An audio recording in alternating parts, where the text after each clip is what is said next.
Estás viendo algo que no debería existir. Un alimento tan nutritivo que se les dio a los astronautas, tan eficiente que puede duplicar su masa en 2 días, y tan abundante que crece casi en cualquier lugar con luz solar y agua. Contiene más proteínas que la carne de res en peso, los 9 aminoácidos esenciales, y era considerado alimento sagrado por los aztecas. Pero hoy lo llamamos lodo de los estanques. Y si mencionas comerlo, la gente te mira como si hubieras perdido la cabeza. Bienvenidos a Archivo Olvidado, donde descubrimos los alimentos que alimentaron a nuestros antepasados, pero que de alguna manera desaparecieron de nuestras mesas.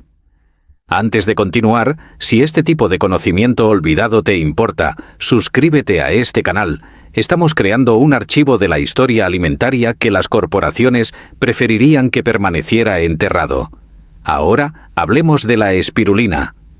Corre el año 1964 y un botánico belga llamado Jean Leonard viaja por el desierto del Sahara, concretamente alrededor del lago Chad, en África Central.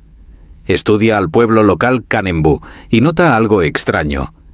Estas comunidades, que viven en uno de los entornos más hostiles de la Tierra, poseen una vitalidad sorprendente.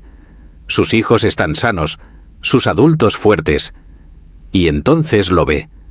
Las mujeres están recolectando algo del lago, una sustancia azul verdosa que no se parece a nada que él haya visto jamás usado como alimento. La extienden sobre esteras para que se seque al sol y una vez seca la llaman dije. La desmenuzan en sus comidas, la mezclan en salsas y se la dan a sus familias. Leonard lleva muestras a Europa. Al analizarlas, los resultados son impactantes. Esta sustancia, esta materia seca del lago, está compuesta casi por un 70% de proteína.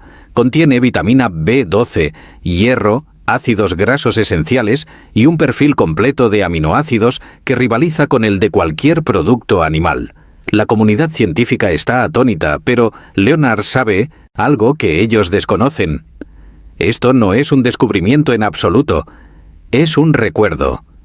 Porque a 8.000 kilómetros de distancia, al otro lado del océano Atlántico, otra civilización llevaba más de 600 años haciendo exactamente lo mismo. Los aztecas lo llamaban Tecuitlatl, que se traduce aproximadamente como excremento de piedra, un nombre que revela cómo lo encontraron, incrustado en las rocas cerca del antiguo lago de Texcoco, en el Valle de México. Los corredores aztecas, los famosos mensajeros capaces de recorrer enormes distancias, lo consumían para aumentar su resistencia. Se vendía en los mercados de Tenochtitlán, la gran ciudad insular que un día se convertiría en la Ciudad de México. Los conquistadores españoles escribieron sobre ello en sus crónicas. Bernal Díaz del Castillo, quien acompañó a Hernán Cortés, describió haber visto pasteles de esta sustancia vendidos en los mercados, señalando que se parecía al queso, pero provenía del lago. Fray Bernardino de Sahagún, el misionero franciscano que documentó la cultura azteca en el siglo XVI, escribió sobre cómo se cosechaba, preparaba y consumía. Para los aztecas no se trataba de un alimento exótico, era su sustento diario. Y entonces algo sucedió. O mejor dicho, sucedieron muchas cosas a lo largo de varios siglos, cada una alejando aún más este antiguo alimento de la memoria humana. Cuando los españoles conquistaron el imperio azteca en 1521, no solo derribaron templos y se apoderaron del oro, reestructuraron todo el sistema alimentario. El Valle de México se transformó. El lago de Texcoco, donde la espirulina crecía en abundancia, fue drenado gradualmente a lo largo de siglos para evitar inundaciones y crear más tierras para la agricultura de estilo europeo. Los españoles trajeron trigo, ganado, cerdos y pollos. Impusieron sus propias ideas sobre lo que constituía una alimentación adecuada, una alimentación civilizada. Las prácticas indígenas a menudo se veían con recelo o repugnancia. ¿Cosechar materia verde azulada de un lago y comerla? Eso no era comida a los ojos de los europeos, era barbarie. Alrededor del lago Chad, en África, las potencias coloniales francesas llegaron a finales del siglo XIX con las mismas actitudes. trajeron sus sistemas agrícolas, sus jerarquías alimentarias, sus suposiciones. Las prácticas tradicionales que habían sustentado a la gente durante generaciones fueron relegadas a un segundo plano en favor de cultivos comerciales y productos importados. El siglo XX aceleró este olvido. La agricultura industrial abarató y generalizó ciertos alimentos. El trigo, el maíz, la soja y el arroz se convirtieron en la base del sistema alimentario mundial, ya que podían cultivarse a gran escala, transportarse a largas distancias, almacenarse durante meses y procesarse en innumerables productos. La pregunta no era cuál era el alimento más nutritivo ni con qué se alimentaban nuestros antepasados. La pregunta era qué podemos producir con mayor eficiencia dentro de la lógica del capitalismo industrial. La espirulina, algo que crece en lagos alcalinos bajo condiciones específicas, algo que requiere conocimientos de recolección silvestre, algo que no encaja perfectamente en la agricultura de productos básicos, simplemente desapareció del mapa. No fue suprimida por una conspiración.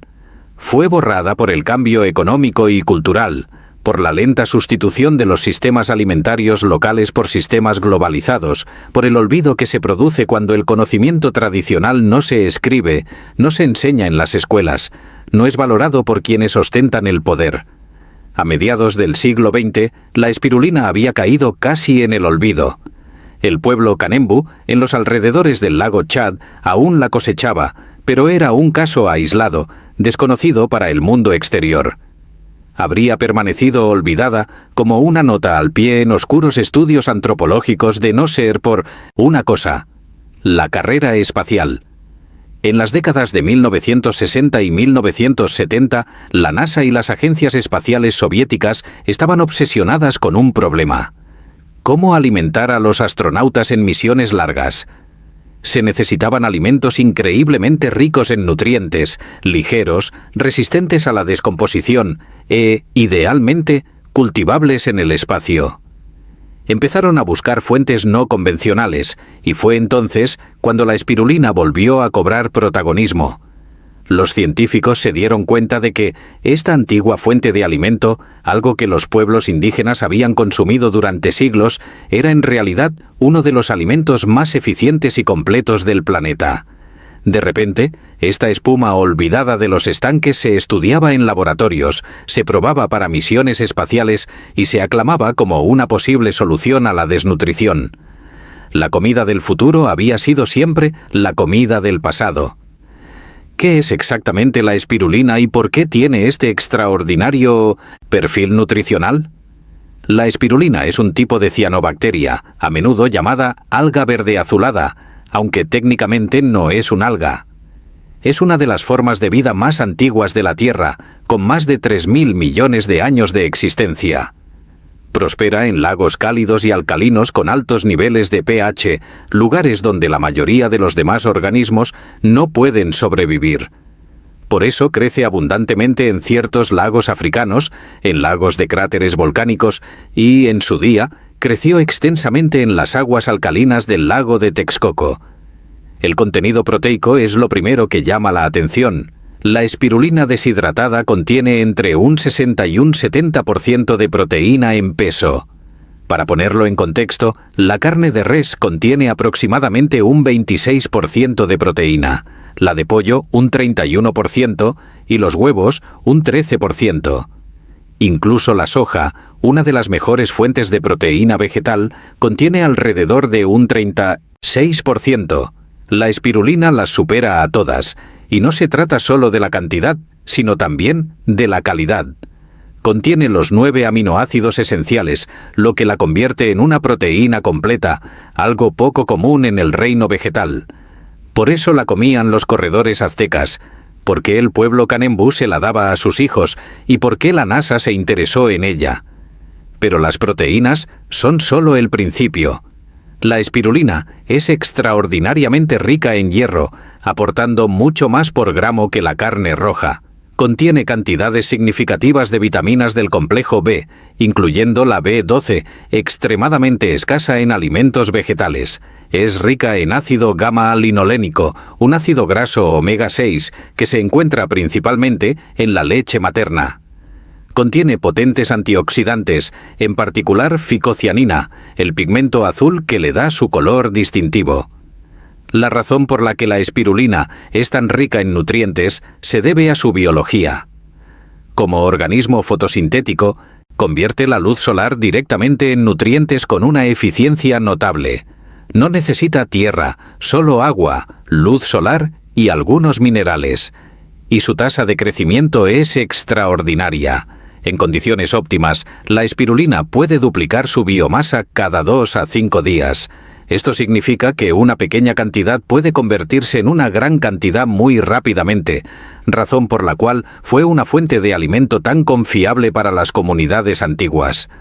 Lo particularmente interesante desde una perspectiva histórica es que los pueblos antiguos reconocían este valor nutricional sin tener la capacidad de medir los porcentajes de proteínas ni identificar aminoácidos.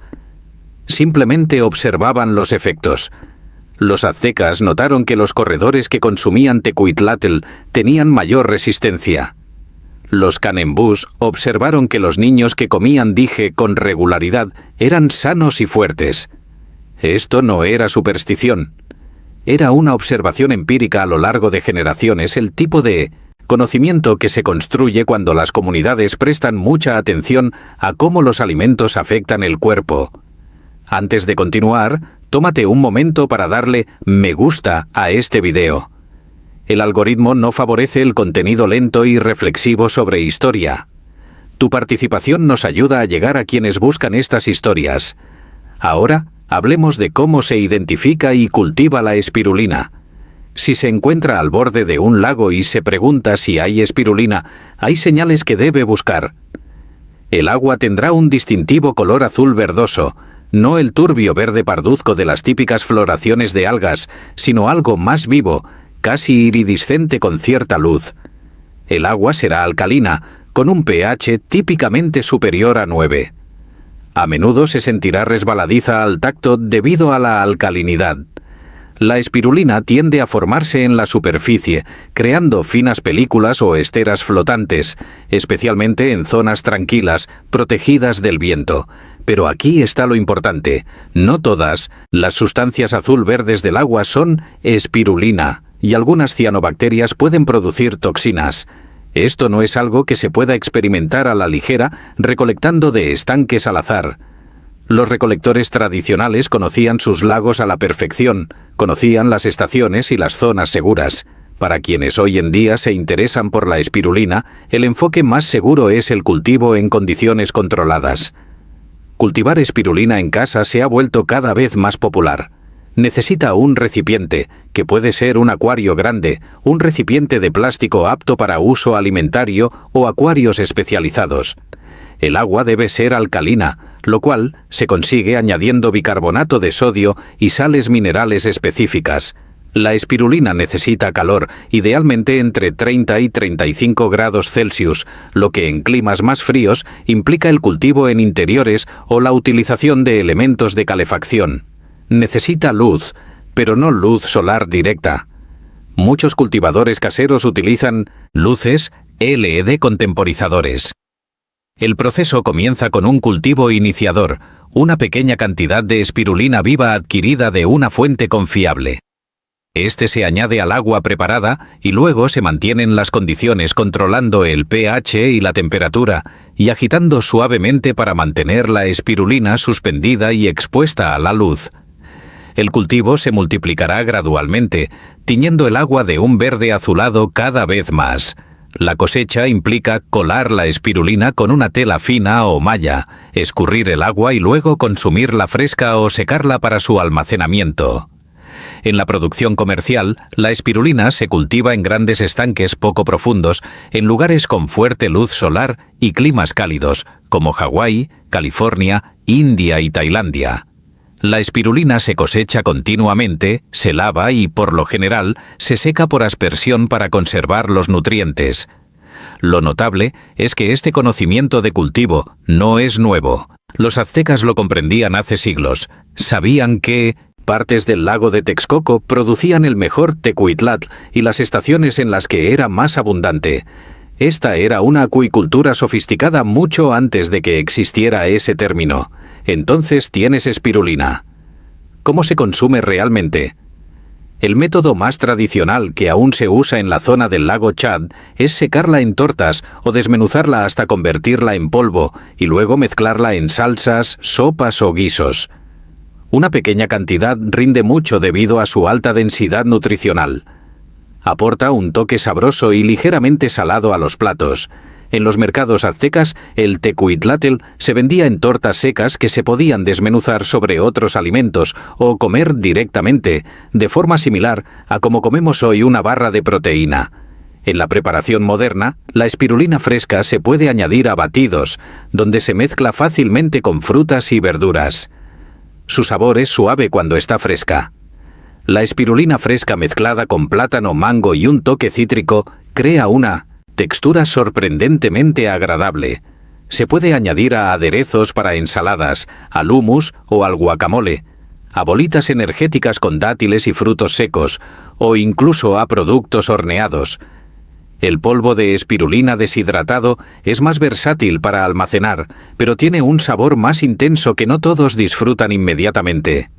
La clave está en empezar con pequeñas cantidades y aumentar gradualmente.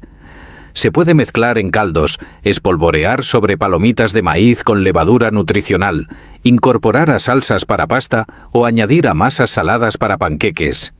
Es importante comprender que los pueblos tradicionales no consumían espirulina porque les encantara su sabor. La consumían porque reconocían su valor, porque comprendían por experiencia que este alimento aportaba algo esencial. En sociedades sin dietas variadas, sin supermercados que ofrecieran alimentos de todo el mundo, tener acceso a una fuente nutricional tan completa marcaba la diferencia entre prosperar y simplemente sobrevivir. Entonces, ¿por qué importa todo esto ahora? Porque las condiciones que hicieron valiosa la espirulina para los pueblos antiguos no han desaparecido, se han intensificado. Vivimos en una época en la que la agricultura industrial muestra sus grietas, en la que el agotamiento del suelo se acelera, en la que la inestabilidad climática afecta el rendimiento de los cultivos, en la que el coste ambiental de la producción de carne se vuelve insoslayable y en la que muchas personas buscan maneras de alimentarse que no dependan por completo de las frágiles cadenas de suministro globales. La espirulina aborda varios de estos desafíos simultáneamente. Se puede cultivar con recursos mínimos, sin necesidad de tierra cultivable, solo agua y luz solar. No agota el suelo porque no lo utiliza. No requiere pesticidas ni herbicidas. Produce más proteína por metro cuadrado que prácticamente cualquier cultivo o ganadería convencional. Se puede cultivar en zonas no aptas para la agricultura tradicional, como desiertos y entornos urbanos. Crece rápidamente, lo que significa que puede proporcionar alimento con relativa rapidez. Pero, quizás aún más importante, la espirulina representa algo que hemos perdido y que necesitamos recuperar desesperadamente: la certeza de que la seguridad alimentaria no tiene por qué depender de sistemas industriales masivos. Los aztecas no padecían inseguridad alimentaria a pesar de carecer de agricultura moderna. El pueblo Kanembu se mantenía saludable en uno de los entornos más hostiles de la Tierra. Lo conseguían gracias a un profundo conocimiento de sus ecosistemas locales, a la comprensión y el uso de recursos que el pensamiento industrial ignora o desprecia. El olvido de la espirulina no fue accidental. Formó parte de un patrón más amplio. Se desestimó el conocimiento indígena. Se reemplazaron los sistemas alimentarios locales por otros centralizados. Se sacrificó la diversidad en aras de la eficiencia y los alimentos que no encajaban en los modelos de producción industrial simplemente se borraron de la memoria cultural. Recordar la espirulina, cultivarla y consumirla, no se trata solo de nutrición. Se trata de recuperar una forma de pensar sobre la alimentación que ve abundancia donde los sistemas modernos no ven nada valioso. Esto no es un llamado a abandonar la agricultura moderna ni a idealizar el pasado. Pero los aztecas y los Kanembu poseían conocimientos que necesitamos ahora. Conocimientos sobre resiliencia, sobre cómo trabajar con los sistemas naturales en lugar de contra ellos, sobre cómo reconocer el valor en lugares inesperados. La espirulina es un puente entre ese conocimiento ancestral y nuestras necesidades actuales, un alimento que antaño era común, cayó en el olvido y ahora está siendo redescubierto lenta y silenciosamente por personas que comprenden que las antiguas costumbres no eran primitivas sino sofisticadas en formas que apenas comenzamos a apreciar de nuevo. Si esta exploración ha cambiado tu perspectiva sobre la comida, considera compartir este video. Suscríbete a Archivo Olvidado si aún no lo has hecho, porque estamos creando una biblioteca de historias de la comida que merecen ser recordadas. Consulta la descripción para ver las fuentes y leer más sobre la espirulina, su historia y su cultivo. Y quizá, la próxima vez que pases por un estanque con ese brillo azul verdoso en la superficie, lo veas de otra manera. No como un lodo, no como algo que hay que limpiar, sino como un recordatorio de que la nutrición existe en lugares que nos han enseñado a pasar por alto y que la sabiduría para verla ha estado esperando desde siempre a que la recordáramos.